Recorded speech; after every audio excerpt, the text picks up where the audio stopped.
Good morning, guys. It is 4:50 a.m. and I'm at LAX because I'm headed to Atlanta for a makeup job, and we decided that this week's video is going to be me sharing with you guys what I do. So the situation with me flying to Atlanta has been kind of weird. Yesterday, I was supposed to leave at 1:30 a.m. And I'm thinking what happened is that the third-party ticketer oversold the flight, and so the airline canceled it. But like my client that paid for everything did not receive any kind of like cancellation or anything like that. So what ended up happening was that I got here last night fully prepared to fly out, and they're telling me there's no ticket, the flight's full, yada yada yada. So long story short, I ended up having to buy a ticket for the next flight out, which is the flight that I'm about to get on. So here I am at the butt crack of dawn, headed to my connecting flight is in Phoenix. Stopping in Phoenix, switching planes, and then heading to Atlanta for 2 days. It's like a super quick trip, more like 2.5 days. It's great because I get to see some of my closest friends because they live there, and I get to do something I really love to do. So I figured, since somebody had asked about me doing more esthetician videos, this isn't really going to be an esthetician video per se, but this is more of like a come to work with me on my makeup artist trip. I definitely come to fly looking like a whole gentleman. Like, I'm comfortable. My hair is secured because I don't have time for my waves to be getting jacked up while I'm asleep on this plane. What I am going to do that's like, oh, sir. What I am going to do that's like esthetician-y is I'm going to do like a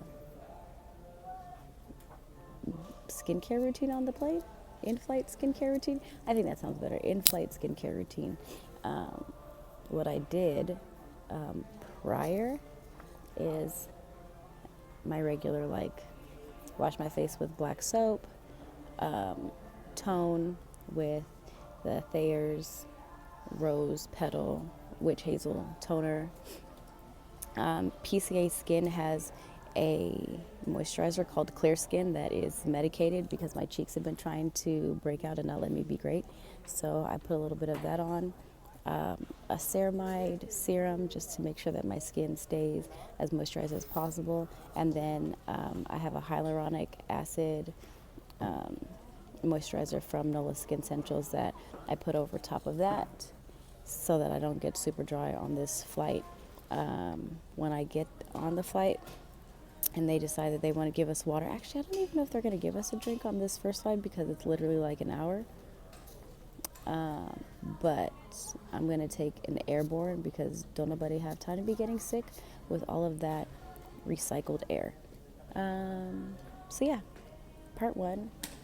It's kind of dead in here, honestly, right now, which I'm glad because it's too early to be doing anything. It really is. It's way too early to be doing any kind of life. So yeah, there's not a lot of people. Hopefully my flight is not full. It said there was somebody that's supposed to be next to me, but I got a window seat, and I'm hoping that the seat next to me just happens to be empty, and I can spread out a little bit because I'm not tall, but like I like my space. So yeah, I'm just gonna sit here and I don't know, watch Netflix or something like that until it's time for us to board the plane, and then when it's time for me, well, I don't know. I guess I'll talk to you guys when I get to Phoenix, and then we'll go from there. Okay, so now we're going to do my in-flight skincare routine. I start with hand sanitizer because I'm going to be using my hands to touch my face. And airplanes are gross and so are airports, and I'm a germaphobe, so I sprayed down the tray and my hands, and we started there. These wipes are great. You obviously don't have water to work with because you're in the sky, so get some face wipes. Really, honestly, does not matter what kind they are, whatever you like. I just use these Dickinson Witch Hazel cleansing cloths because I like witch hazel, and yeah. So that's what I did, just wipe everything down, make sure I don't have anything on my skin that doesn't need to be there, and they're gentle enough to use on my eyelids, so that's also awesome. My main concern for this whole thing was keeping my skin hydrated, so I got a sheet mask that was made for hydration. It had like a gel serum situation, so that's what I'm wiping on my face now. But you can use any sheet mask that you want. Just make sure that it's not one that you need water for. So read the back and make sure you don't have to rinse your face after you take it off. I don't know why they put the plastic thing on there. It made it so much harder to get out of the packaging, but whatever. Anyway, so just go ahead, smooth it on your face. Make sure it is touching everywhere it's supposed to be. Smooth it down. Don't talk to the people next to you because they're already thinking you're crazy, because I know these women thought I was bananas, but whatever. You're about to get off this plane looking tired, and I'm not. So who wins here? And I just kind of tucked everything back in the packaging so it's easy to throw away. So 15, 20 minutes, whatever your mask says as far as how long to leave it on. And then I just rubbed everything that was still on my face into my skin to let it absorb, and down my neck, because that skin matters too, guys. So I did that whole thing. Yep. I thought I was going to need my little gel eye pads, but actually I didn't get too puffy, so I ended up not using those. But I do carry gel pads and even like a jade roller if I need it. And then this lip mask was kind of like a last minute decision. Also, they tried to make it hard for me to get out the packaging, but I won. So this one in particular is a plumping lip mask, and the active ingredient is hyaluronic acid, which is great for your skin because it holds 1,000 times its weight in water moisture. So I'm not really concerned about plumping, but I love hyaluronic acid because it's great for moisture. And that's what we're trying to make sure we keep in my skin this time. So I let that sit for another 15 minutes, and then I took it off. I loved that this color looks like mermaid, unicorn, whatever. I just thought it was cute. So I peel that off, and then I put on my lip balm. This is Smith's Rosebud Lip Salve. I just happen to like that one, so that's what I used. This is a snapshot of everything that I use. Okay, so now we are at work. What I am doing for this particular project was aging my clients about 50 years. So what I already did was apply the foam rubber prosthetics.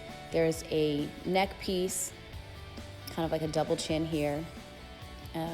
There's some sagging cheeks that I applied, and then this under eye piece that I just laid down.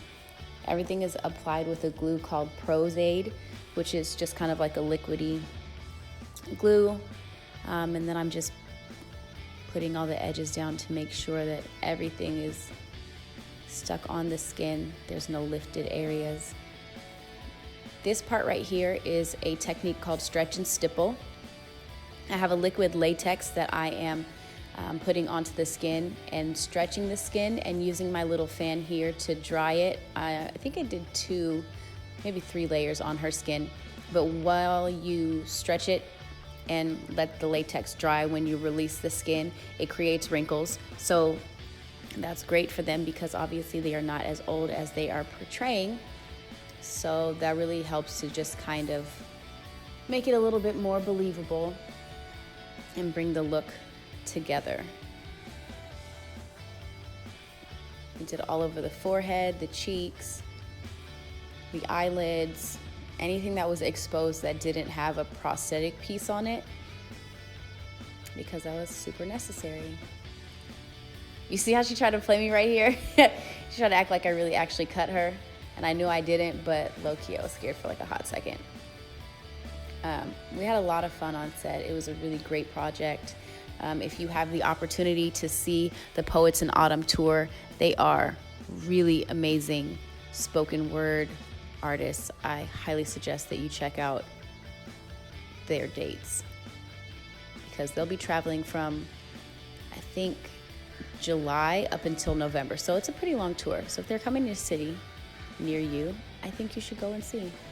These extra hands here are my assistant, Claudine.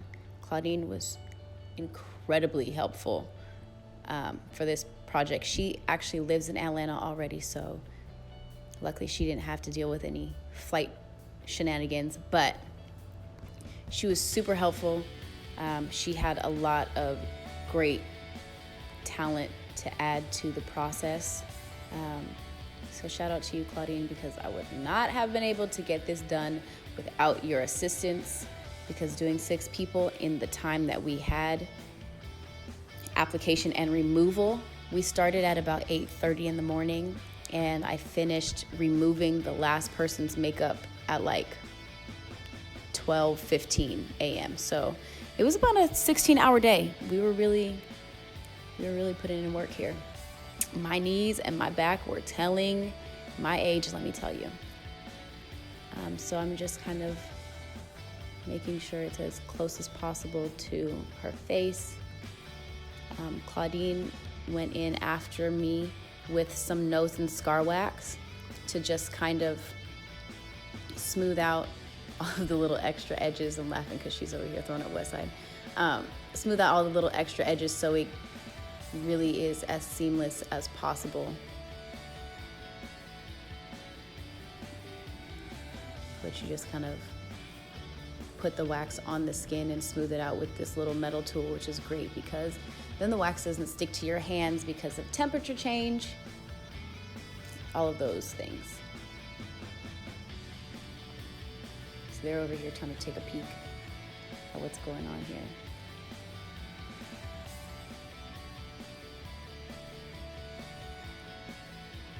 She was dancing all in the chair.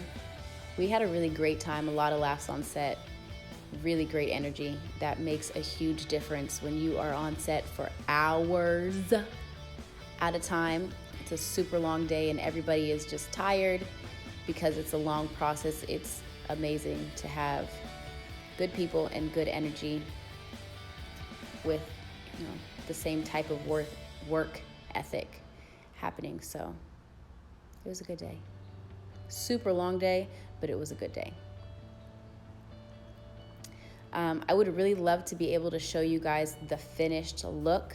However, I can't because my clients are not prepared to release any spoilers. So I'm not going to be the one who does it.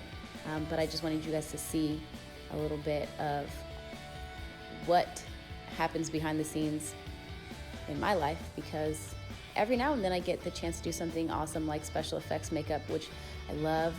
Even though I enjoy making people beautiful and taking care of their skin, every now and then it's great to make somebody look old and haggard. So that's it. That's what we did. This is what a piece of a day on set looks like for me. Imagine this whole process times 6 because there were 6 of them. And this is super sped up. I think it took about 2 hours for each face. And there was one person who we had to redo just because of weather and humidity and all that stuff. So yeah, take a look at what esthetician life could be like if you're doing special effects makeup.